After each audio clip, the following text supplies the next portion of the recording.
예, 주일 3부 예배 오신 여러분들을 환영합니다. 오늘 예배 말씀을 전하기 전에 7월 8일 날 캘리포니아 주일 때인가요?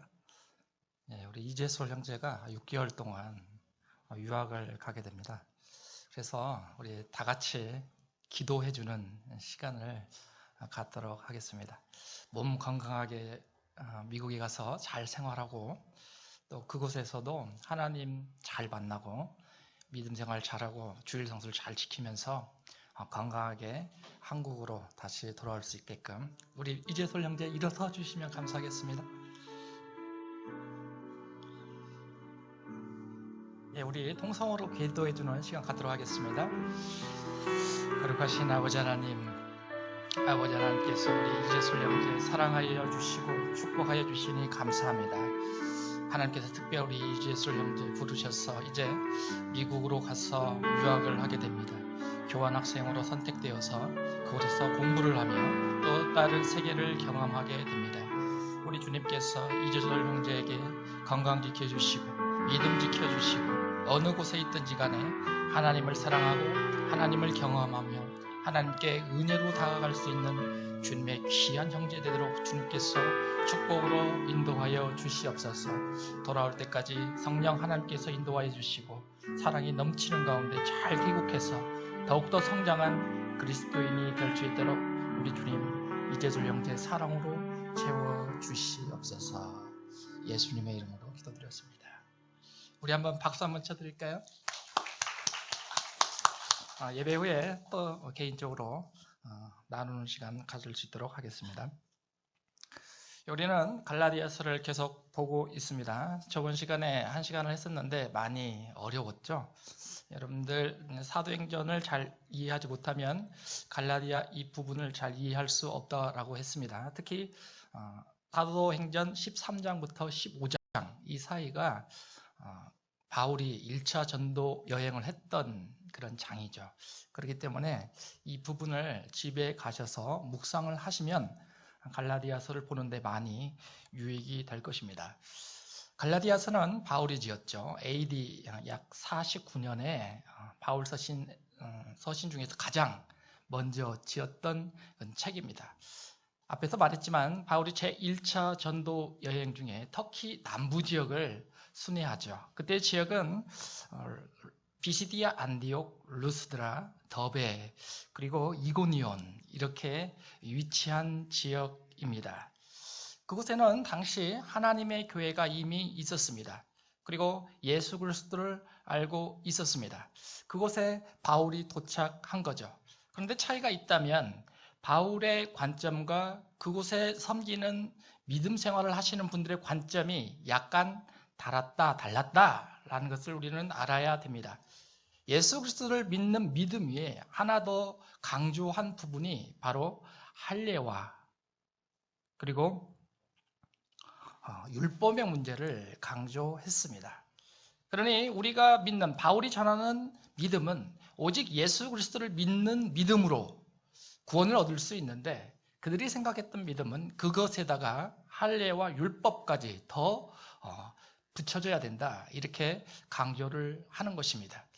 그러네 바울이 오기 전에 이렇게 믿고 있었는데 바울이 와서 새로운 그런 믿음을 전하고 있으니까 그들의 입장에서는 약간 마음속에 걸림돌이 되지 않을 수 없습니다.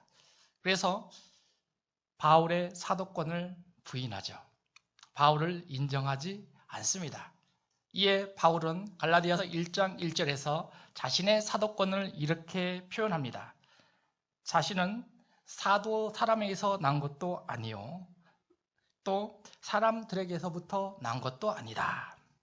예수 그리스도와 그를 죽은 자 가운데서 살리신 하나님 아버지로부터 이렇게 자기는 사도가 되었다라고 변호를 하고 있습니다. 바울은 갈라디아서를 혼자 쓰지 않았습니다. 많은 형제들과 더불어서 갈라디아 지역에 있는 교회들에게 편지를 썼습니다. 학자들은 생각합니다. 편지 한 통을 가지고 아니면 편지 여러 통을 가지고 각 교회에서 순회 형식으로 이 편지를 읽지 않았을까라고 생각을 하는 것이죠. 그 중심 내용은 1장 4절에 보면 자세하게 나와 있습니다. 이 편지의 내용은 세 가지죠. 첫 번째는 뭐냐면 예수 그리스도의 죽음은 바로 우리의 죄를 대속한 죽음이었다라고 말씀을 합니다. 두 번째는 예수 그리스도의 죽음은 이 악한 세대에서 우리를 건져내셨다라고 말씀을 하죠. 마지막으로 예수 그리스도의 죽음은 자신의 뜻에 의해서 결정된 것이 아니라 하나님 아버지의 뜻에 의해서 결정된 죽음이었다라고 말씀을 합니다. 그렇기 때문에 이러한 세 가지의 의미를 종합해 볼 때 이것이 바로 하나님에게 영광이 되는 그런 죽음이다라는 것을 5절 말씀에서 강조하고 있습니다. 그렇습니다. 갈라디아서를 여러분들이 잘못 보게 되면 흐름에서 놓쳐갈 수 있습니다. 다른 서신서와 약간 차이를 보이고 있기 때문입니다. 다른 서신서에서는 그 당시에 있었던 편지의 양식을 잘 지키고 있어요. 그런데 갈라디아서는 그렇지 않죠. 바로 본문으로 들어가는 듯한 그런 인상을 줍니다. 그래서 은혜와 평강이라는 단어를 앞에 내세우고 있죠. 그만큼 바울의 입장에서는 지금 갈라디아 지역에서 전해지고 있는 그런 다른 복음에 대해서 많이 걱정하고 있는 거죠. 빨리빨리 그곳에서 나의 그런 그 교회에서 가르쳤었던 그런 것들이 잘 온전히 전해지기를 소망하고 있다라는 것입니다. 그런데 오늘 6절 말씀을 보십시오. 맨 마지막을 봅니다. 내가 이상하게 여긴다라고 되어 있습니다. 자, 그런데요, 이 이상하다라는 표현이 영어로 보면 astonish라고 되어 있어요. 놀라다라는 뜻이에요. 이상한 것과 놀라다라는 것은 차이가 많죠. 그러면 이 놀란 것도 단순히 놀란 것이냐? 그렇지 않습니다. 너희가 어떻게 그럴 수 있느냐라는 의미가 내포되어 있어요. 바울이 전에 그 지역에 가서 복음을 전했는데 너희가 어떻게 내가 복음을 전한 것들을 무시하고 다른 복음을 강조하는 그 부분에 동조할 수 있느냐라는 채찍의 의미가 지금 6절 말씀에 들어가고 있습니다. 바울이 복음을 전했을 때 갈라디아 성도들은 바울의 입장을 많이 동조했습니다. 여러분들이 갈라디아서 4장 말씀을 잘 읽어보시면 그런 의미를 찾아갈 수 있습니다. 아마 바울은 갈라디아에서 복음을 전할 때 몸이 불편한 상태였을 거다라고 학자들은 추정을 합니다. 왜냐하면 4장 15절에 이런 말씀이 있습니다. 너희의 눈이라도 빼어서 나에게 주었으면 좋겠다. 내가 너희에게 복음을 전해줬으니 너희의 눈이라도 빼어서 나에게 주어줬으면 좋겠다. 성도들의 관점에서 말씀을 하고 있는 겁니다. 그러니까 지금 바울의 전하는 복음이 갈라디아 지역에서 많이 흡수되고 있다라는 것을 우리는 인정할 수 있다라는 겁니다. 그런데 서서히 바울이 떠나고 난 다음에 갈라디아 지역에서 그 복음의 문이 무너지기 시작합니다. 바울은 안타까운 마음을 가지고 있습니다. 그래서 오늘 6절 말씀에서 속히라는 단어를 사용합니다. 바울의 심정을 극단적으로 알 수 있는 부분이죠. 속히라는 이 의미는 시간상으로 빠름을 나타낼 수도 있습니다. 그러나 갈라디아 교인들이 생각 없이 아무런 이유 없이 부절없이 그 교회를 이탈하고 있었다라는 의미를 나타내고 있습니다. 또 우리가 유념해야 될 단어가 바로 떠나입니다. 이 떠나다라는 말은 충성의 의미를 나타내고 있습니다. 여러분들이 군대 생활을 하신 분들은 잘 아실 거예요. 탈영 사건을 아실 겁니다. 탈영 사건을 왜 합니까? 자신이 힘들면서 자신이 견디기 어려우니까 그 부대에서 다른 부대로 아니면 다른 데로 나아가 버리는 거죠. 내가 섬기는 지휘관에게 충성하지 않겠다라는 거예요. 무엇인가 다른 지역에서 나는 내 삶을 보장받고 싶겠다. 또 다른 여러 가지 이유들이 있을 것입니다. 그렇습니다. 지금 오늘 바울이 강조하는 이 떠나다는 말을 그렇게 이해를 하시면 됩니다. 갈라디아 교인들이 교회에서 많이 떠나고 있죠. 그런데 그 떠남은 단순한 떠남이 아니다라는 겁니다. 바울이 강조했었던 그 복음에서 벗어나서 이제 또 다른 복음을 강조하고 있는 그 복음 속으로 자신들도 모르게 깊이 빠져들고 있다라는 것을 강조한다라는 거예요. 문법적으로 보면 이 시제가 현재 능동태 진행형입니다. 수동태 진행형이에요. 그러니까 무슨 의미를 나타내면 과거에서부터 현재까지도 계속 이런 이탈 현상은 계속 이어지고 있다라는 말씀이에요. 그렇습니다. 이 떠남은 단순히 떠나는 게 아닙니다. 이 떠남은 교회를 떠나는 게 아닙니다. 이 떠남은 바로 하나님의 관점에서 하나님으로부터 멀어지는 떠남이다 라는 것을 우리는 알아야 합니다. 그렇다면 그렇게 갈라디아서에서 그렇게 강조하는 다른 복음은 무엇인가?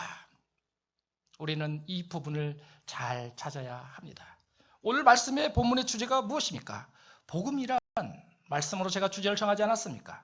그런데 7장 7절을 보면 다른 복음은 없나니? 라는 말씀이 나와요. 문득 보면 이 다른 복음이라는 것이 우리가 채택할 수 있는, 선택 가능한 것처럼 보이죠. 그러나 여러분 생각해 보십시오. 복음은 몇 개예요? 복음 몇 가지입니까? 오직 하나밖에 없어요. 다른 복음은 있을 수가 없습니다. 그러니까 지금 바울의 입장에서 다른 복음은 없나니? 말도 안 되는 소리 하지 마라. 이렇게 말씀을 하고 있습니다. 문제는 이러한 복음이 유대인들의 선동자들에 의해서 천천히 갈라디아 교회에 퍼져가고 있다라는 겁니다. 심각한 문제죠. 비단 이러한 문제가 갈라디아 시대에만, 그때 시대에만 있었습니까? 요즘 우리 시대에도 이러한 현상은 동일하게 나타납니다. 우리가 날마다 싸워야 되는 적들이 누구예요? 여러분들이 그렇게 느끼고 있는 이단들 아닙니까? 그 이단들이 어떻게 들어옵니까? 자기가 이단입니다 하고 들어옵니까? 그렇지 않죠. 아무런 소리 없이 조용히 교회로 침투합니다. 그리고 그곳에서 또 다른 복음을 전하기 시작합니다. 그렇습니다. 전자에 제가 말씀드렸지만 다른 복음은 다른 게 아니죠. 예수 그리스도를 믿는 그 믿음에 유대인들이 강조하고 있었던 할례와 율법의 문제로 더 가미시킨 복음이에요. 그러니까 구원을 얻을 수 있는 방법이 그들의 입장에서는 예수님을 통해서 얻을 수 있는 것보다 무엇에 무게중심을 두고 있습니까? 율법과 할례를 통해서 구원을 얻을 수 있다. 무게중심을 그쪽에 더 두고 있습니다. 간단한 문제가 아닙니다. 이것을 조금 더 깊이 해석하면 예수님을 통한 구원의 결과보다는 자기 자신의 무엇을 통해서? 노력을 통해서, 자기 자신의 행위를 통해서 구원을 얻을 수 있다 라는 측면까지 해석을 할 수 있다는 거죠. 그러니 오늘 우리의 입장에서 보면 바로 갈라디아에서 행해지고 있는 이 다른 복음이 이단과 동일한 현상이다 라는 것을 우리는 알아야 합니다. 그러면 예수님께서 우리에게 말씀해 주신 복음은 무엇인가? 우리는 또 이것을 찾아봐야 합니다.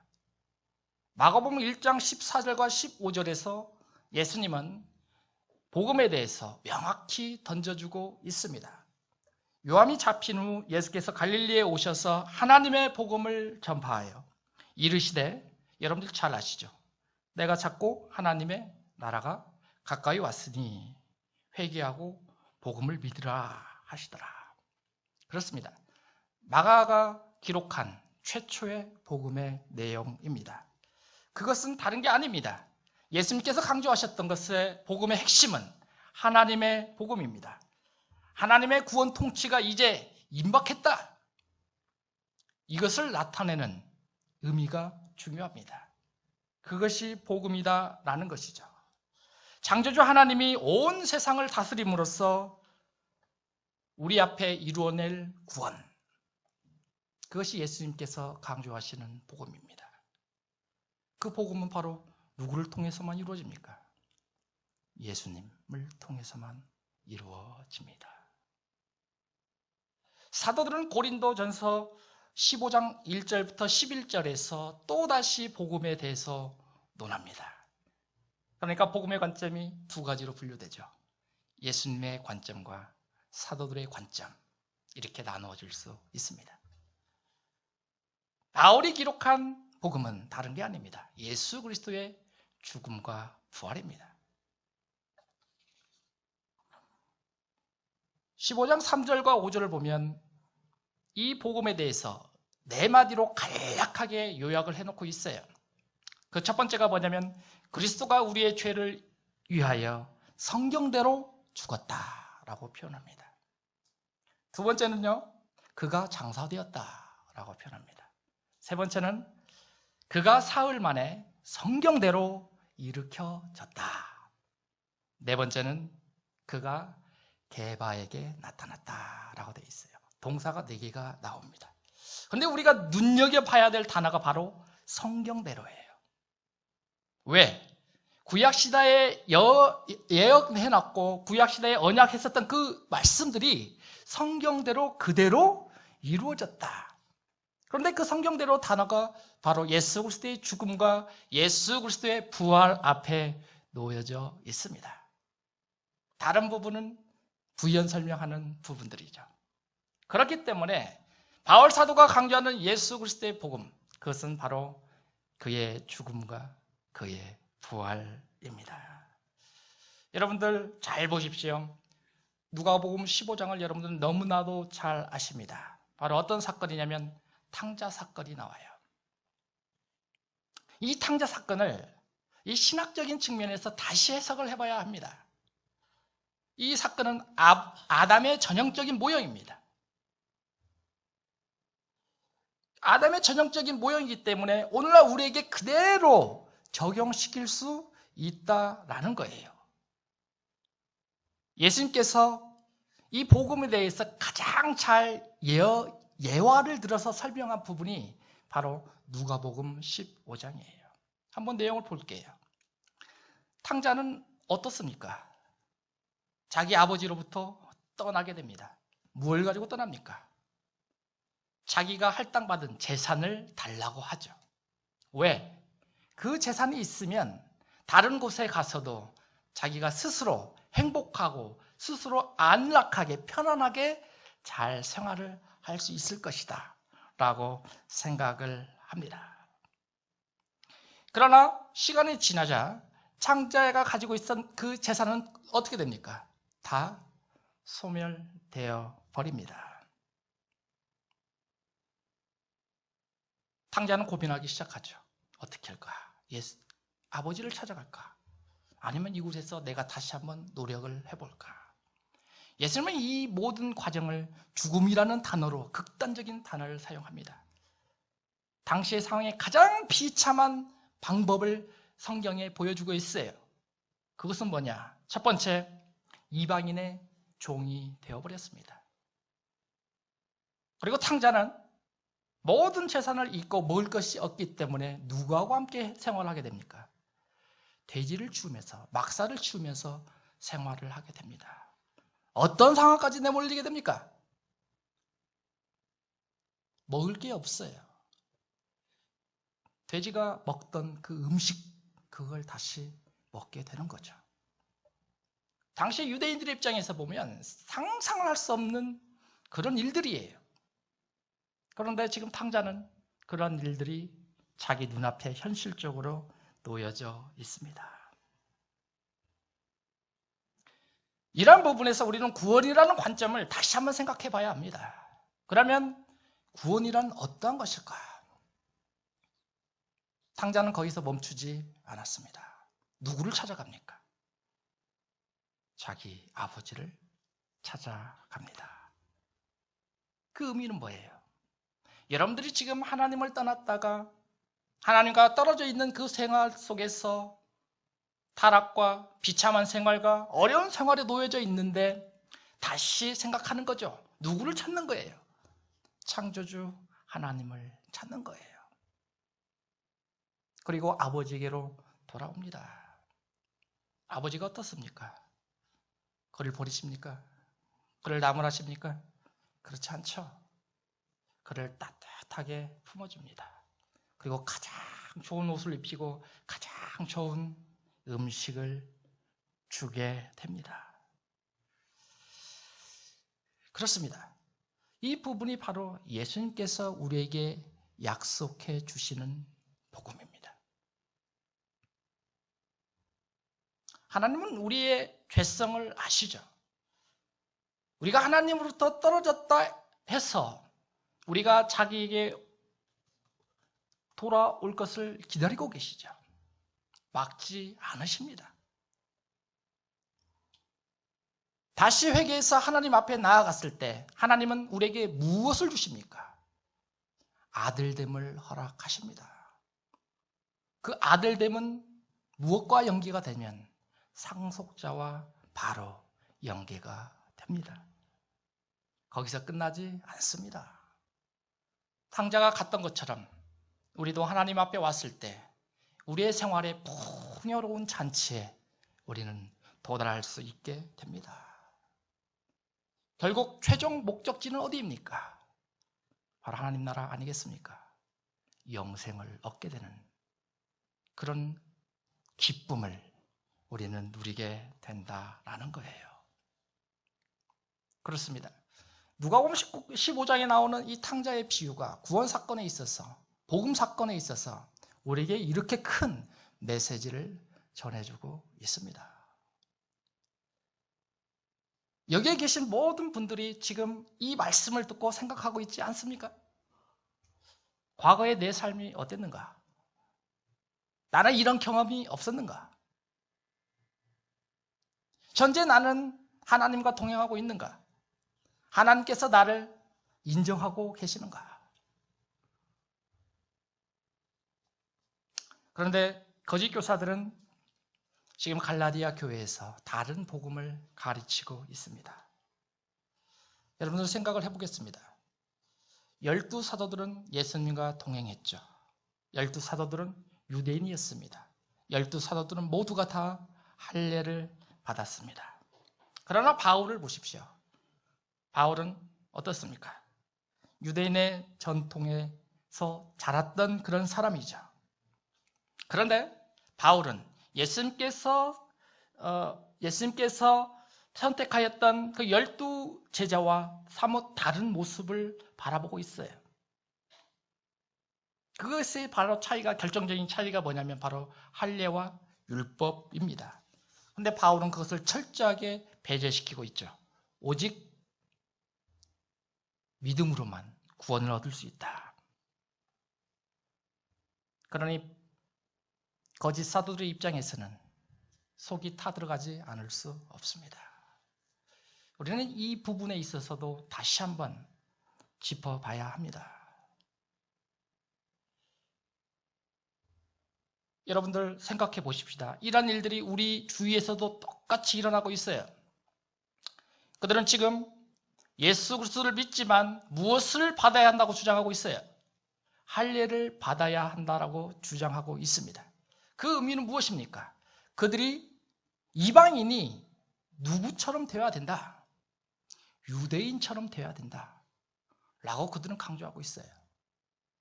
유대인처럼 되어서 너네들이 율법을 잘 지킴으로 구원을 얻어라. 라는 말씀입니다. 이런 일들이 서방에 있는 선교사역에 있어서 엄청나게 많이 일어났습니다. 우리나라 선교사님들도 이런 일들이 앞에 엄청나게 많이 놓여져 있죠. 우리가 8월 달에 어딜 가요? 미얀마 가지 않습니까? 과거의 선교사님들이 미얀마에 갔을 때 그 선교사님들이 미얀마의 문화에 흡수되어야 함에도 불구하고 그 미얀마 사람들을 누구로 만들려고 하는 거예요? 우리나라 사람들로 만들려고 하는 거예요. 왜? 우리나라 입장에서 보면 미얀마에 있는 사람들과 우리나라에 있는 사람들의 차이가 있어요, 없어요? 있죠.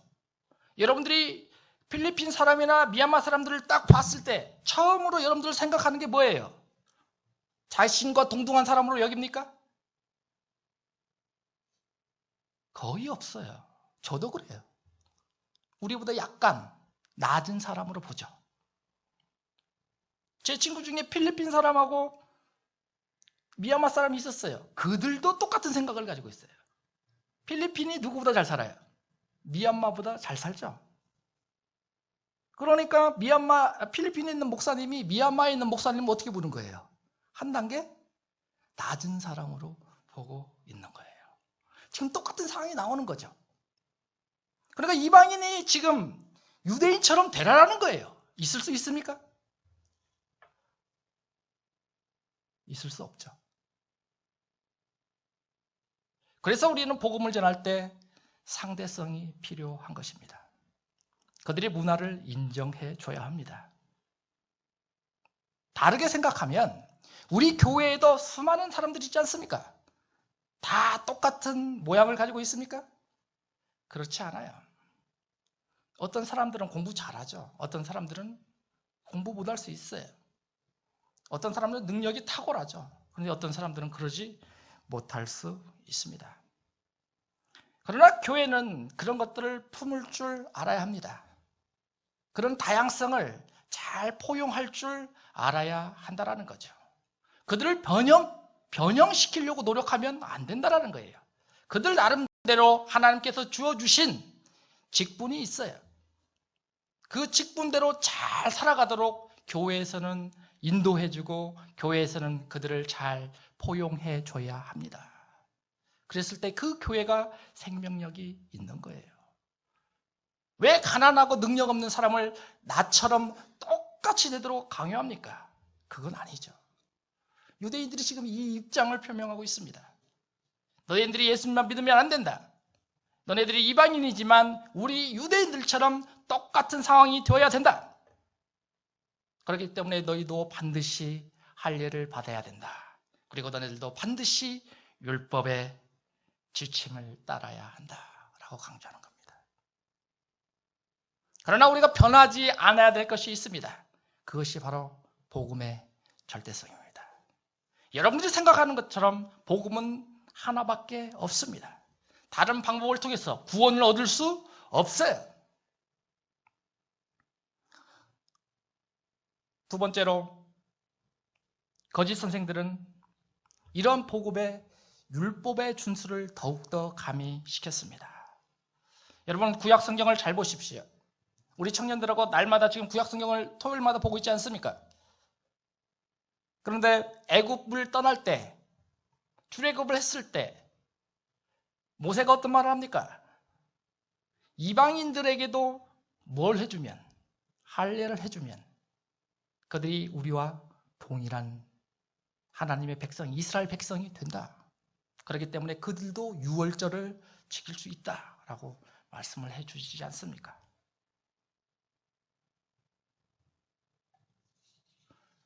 구약성경은 많은 인물들을 우리에게 보여줍니다. 아브람, 이삭, 야곱, 모세, 요셉. 그러나 우리가 그들을 바라봤을 때 그들도 똑같은 뭐에 지나지 않아요? 인간에 지나지 않아요. 그들이 하나님의 사람으로서 커다란 일들을 많이 하고 하나님의 선지자로서 다른 사람들보다 더 큰 역량과 능력을 발휘했다 할지라도 그들 나름대로의 힘으로 그들 나름대로의 노력과 하나님 앞에 다가설 수 없습니다.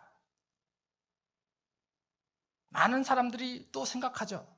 내가 어떻게 구약에 있는 모세와 견줄 수 있을까? 나는 그분의 발자취조 따라갈 수 없습니다. 그러나 하나님 입장에서는 모세나 여기에 계시는 여러분들이나 다 똑같습니다.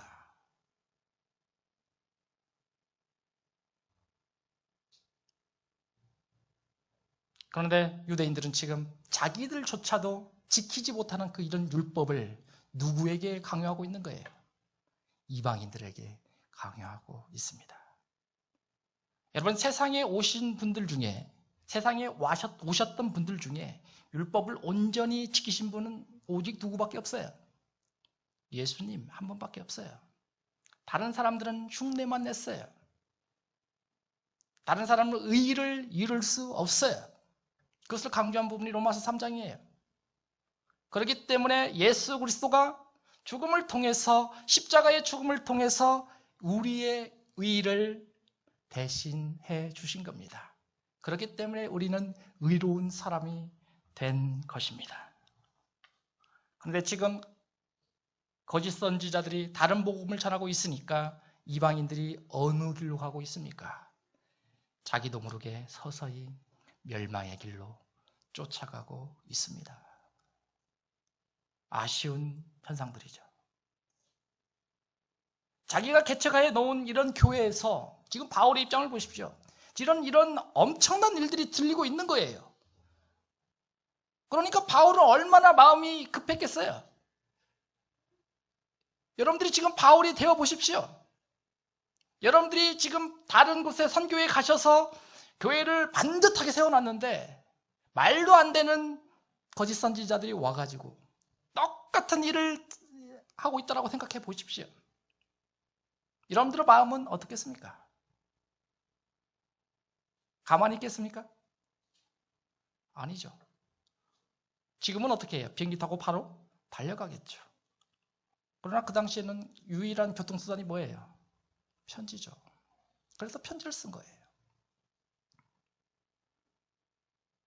오늘날에도 세상 사람들은요, 믿는 사람들을 비판합니다. 왜?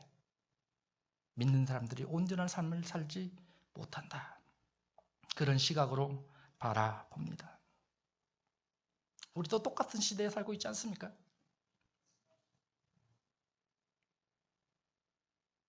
여러분들은 똑같이 회사에 가시거나 똑같이 학교에 가시면 이런 소리 듣지 않으십니까? 오히려 교회 다닌다는 그 말하기가 부끄러운 시대가 와버렸어요. 불과 40년, 50년 전만 해도 한국이 어땠어요? 오늘 목사님 말씀해 주셨잖아요. 대학생 캠프 열면 보통 몇만 명 모인다고 했어요? 2만 명 모인다고 하시지 않았습니까? 근데 지금 한국 교회의 현실은 어때요? 없어요. 대학생들의 이 크리스찬 퍼센테이지가 얼마나 되는 줄 아세요? 8%도 안 돼요. 이화여대가 그리스도 미션 스쿨 아니에요. 근데 거기는 5%도 안 돼요. 지금 그렇게 바뀌어버렸어요. 그러니까 요즘은 내가 밖에 나가서도 내가 예수를 믿는 사람이다. 이렇게 공개하기가 상당히 어려운 그런 시절이 되어버리고 만 것입니다.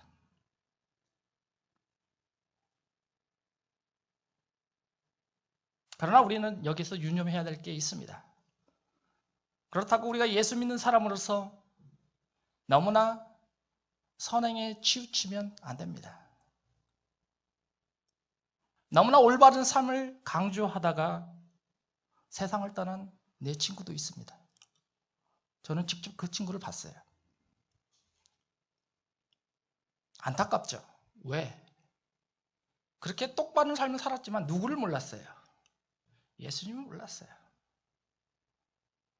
얼마나 아픈 현실이에요. 여러분들이 아무리 잘 살고 여러분들이 아무리 선한 일을 행한다 하더라도 우리에게 구원을 주시는 분은 오직 한 분입니다. 그분은 예수님이십니다. 그런 믿음을 여러분들은 가지셔야 됩니다. 그것을 전파하는 게 바로 복음이죠.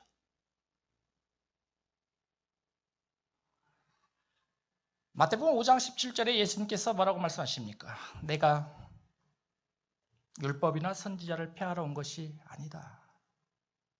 내가 이 세상에 온 것은 다른 것이 아니라 오히려 율법을 완전하게 하기 위해서, 온전히 하기 위해서 이 땅에 왔다.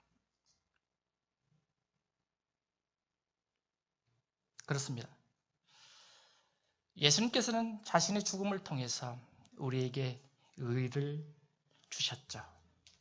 우리가 이제는 그분을 통해서 구원을 얻게 되었습니다. 그런데 또다시 율법을 강요한다라고 한다면 이건 누구에 대한 모욕입니까? 예수님에 대한 모욕 아닙니까? 예수님께서 여러분들을 위해서 그렇게 십자가의 죽음을 견디셨고 율법을 완성하셨는데 또다시 율법을 강조한다라고 한다면 다시 한번 예수님을 죽이는 그런 결론이 될 거예요. 그래 우리는 얼마나 율법에서 자유로운 삶을 살아야 되는지 느끼셔야 합니다. 틀에 얽매이는 삶을 벗어나십시오. 신앙의 자유를 누리십시오. 그것이 참다운 신앙인이 가져야 할 전제 조건입니다. 성경은요, 우리가 남보다 나은 생활을 해야 된다라고 말을 하곤 해요. 근데 어떻게 하는 것이 과연 우리가 남들보다 더 나은 생활을 할 수 있을까? 우리의 인위적인 노력으로 될까? 그건 아니죠. 바로 하나님의 은혜가 있어야 됩니다. 은혜 가운데 여러분들의 생활과 여러분들의 삶을 하나님 앞에 온전히 드려야 합니다. 그렇지 않고 자기 중심성과 율법성, 종교성이 내 앞에 놓여져 있다고 한다면 그분은 또 다른 복음을 찾게 되는 결과를 나타냅니다. 그런 분들의 특색이 무엇입니까? 좀 더 높은 자리에 올라가려고 합니다.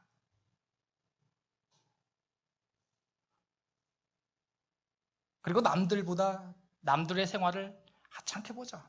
그리고 그들의 삶을 계속 어떻게 하는 거예요? 짓밟기 시작합니다. 왜? 자기 중심적인 삶이 형성되었기 때문입니다. 현대인의 많은 사람들이 개신교 외에 또 다른 종교에서 개신교에서 강조하고 있는 그 다른 그 중요한 무엇인가 찾고자 합니다. 영성을 찾고자 하는 거죠. 그래서 그들이 어디를 갑니까?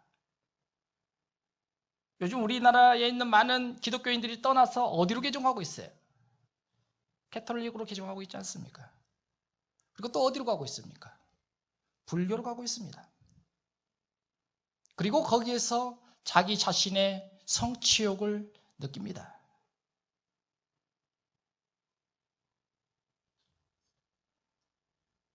이러한 것들이 어디에서 나오는 것이냐면 자기 안에 있는 바로 자기 중심성에서 나오는 거죠. 그런 종교성에서 이러한 모든 것들이 흘러나오는 거예요. 그러니 여러분들 앞에 올바른 신앙을 하시기 위해서 여러분들 앞에 놓여져 있는 그 길을 가기 위해서는 여러분들은 자기 중심성에서 벗어나셔야 합니다. 그리고 종교성에서 탈피하셔야 합니다.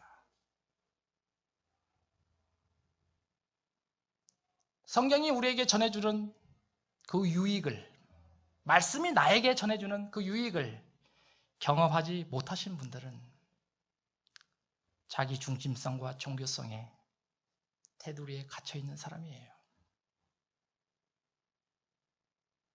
이 껍데기를 벗어버려야 됩니다.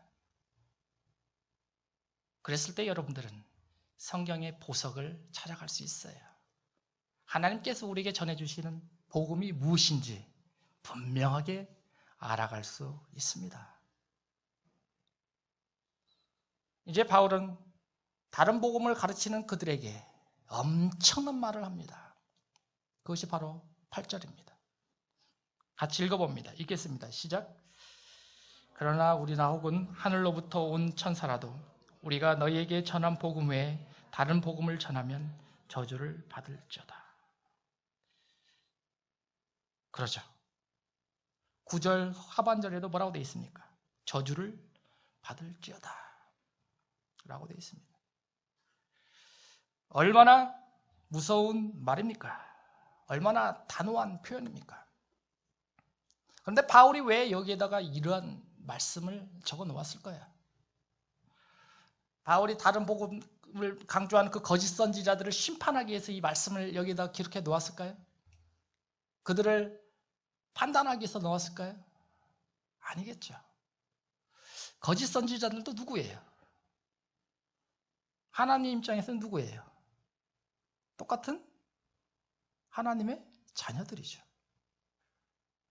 그러면 거짓 선지자들도 어떻게 해야 된다는 거예요? 회유시켜야 된다는 겁니다. 그게 기독교인이에요. 여러분들이 6월 11일인가요? 어디 갔었어요? 광화문 퀴어 문화축제에 갔죠? 뭘 봤어요? 동성애 봤죠? 그들을 비판만 할 거예요? 그들이 동성애가 잘못됐다 판단만 할 것입니까? 아니죠. 기독교인은 그들을 어떻게 해야 됩니까? 따뜻하게 품어줘야 합니다. 그리고 그들이 올바른 신앙의 길을 갈 수 있게끔 선동해줘야 합니다. 왜? 하나님께서 우리에게 맡겨주신 사명이기 때문이죠. 제가 누차 고린도전서 9장 20절과 22절을 빌립보서를 통해서 여러분들에게 말씀을 드렸어요. 바울은 어떻게 했는가? 유대인들에게 내가 유대인같이 된 것은 유대인들을 얻고자 함이요.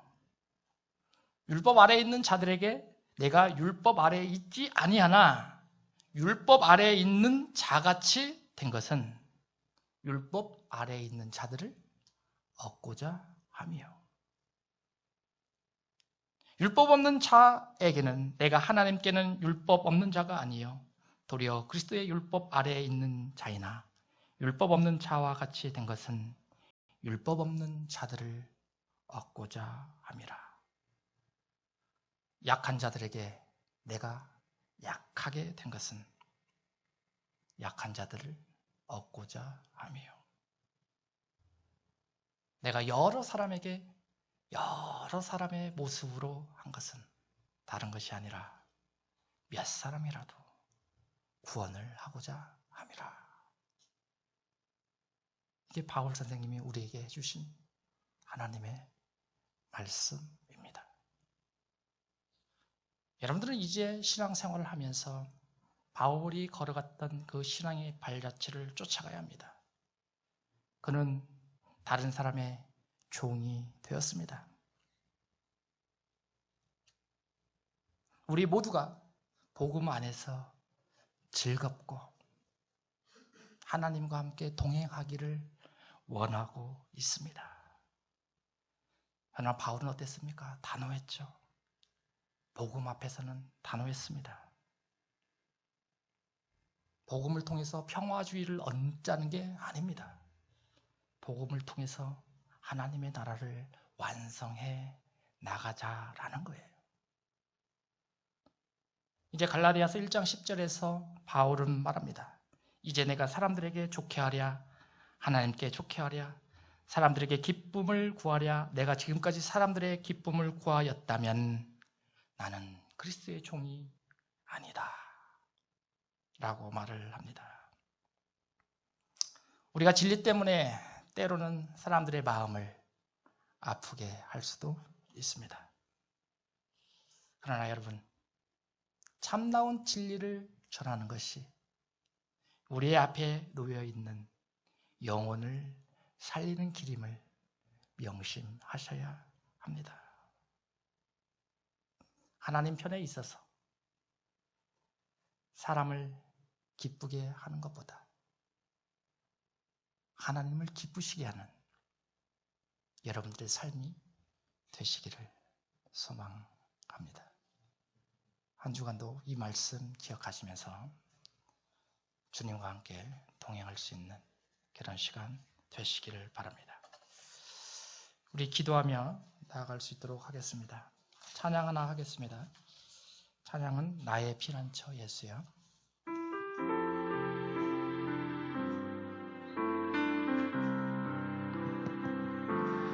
나의 피난처 예수 의지해.